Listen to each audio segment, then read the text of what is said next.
So I finished this off. I really liked this little section. And again, you can do this on your own. I bet you can. Is where you've got this neat little swirl. All it is remember I took the sap green mixed with the cadmium yellow light and put that on that rim. It's a little rim just like we have the little rims here. And then when it dried a little bit, and it dried really fast, especially in the summertime, your pieces will dry really fast if it's dry out. And then I just took, remember, the sap green and the ultramarine blue and put it up against that, and you've got that nice contrast. Now when I did this leaf, when I was down here, I did the sap green and cadmium red light, and then I just brought the darker green over the top. So you can do that while it's wet. And so we finished off that. We've got this one, and then I can kind of come back and just tighten things up a little bit. And usually when you're looking in leaves and flowers and stuff, they're really dark down inside the plants. So I was going to just show you one last little tip. I'm always going to show you some tips. When you have watercolor blocks, when they get old, they'll come off. They'll come off the, and again, this is my favorite paper. Oops, I put a piece of tape on it. I love the Arches Rough. I really like this. But when you're this is an old tablet, it will come off, but it's still usable. So I still have a few pieces of paper there. I just kind of keep it in there. Also, another thing that I wanted to show you is when you're doing a botanical, meaning where you don't have any background, that's the whole point of the piece. And you want to, here's the other one that I had done. And you want to clean it up. Sometimes you'll get little, when you've been painting, and you can't help it, you get little splatters or little dots on your paintings, and if you don't want them there, if you want to keep it clean, wait till it's really dry.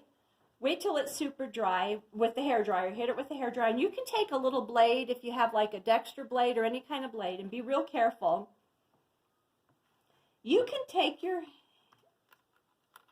little blade, and a lot of times you can scrape it off.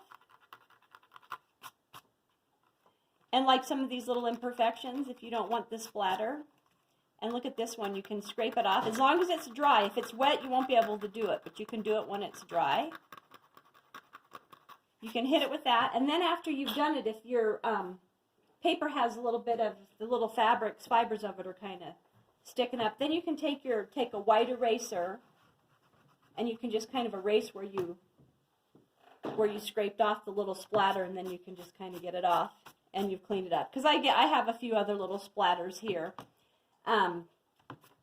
Which you can't help it when you have a pure white piece. You always have like a little splatter somewhere. I did a pretty good job on this one. It doesn't. It's got a little tiny red one. I don't know if you can see it. That's right here, and you can just take a blade. Only adults do this. And just kind of scrape it. And then you can erase it with your eraser, with your white eraser. And get the little stuff off, and then you're finished. So that is a painting that we finished. And again, if you want to do it, oh, and another thing that you can do if you want to throw a mat on, a lot of times when I'm doing a piece, you can buy pre-cut mats. This is awfully tiny for this. This would actually look not so great. Better on that one. You can buy those pre-cut mats at any of the craft stores or art stores. They're great. And you can, when you do your piece, make sure that it's going to fit in the window of your mat. And you can mat them if you want to. This one isn't actually the greatest size, but.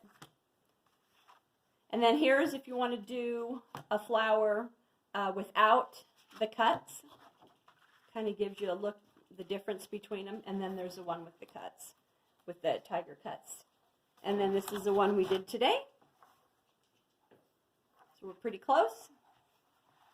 So paint, take it easy, have fun, don't stress, and I'll see you next time. Over and out.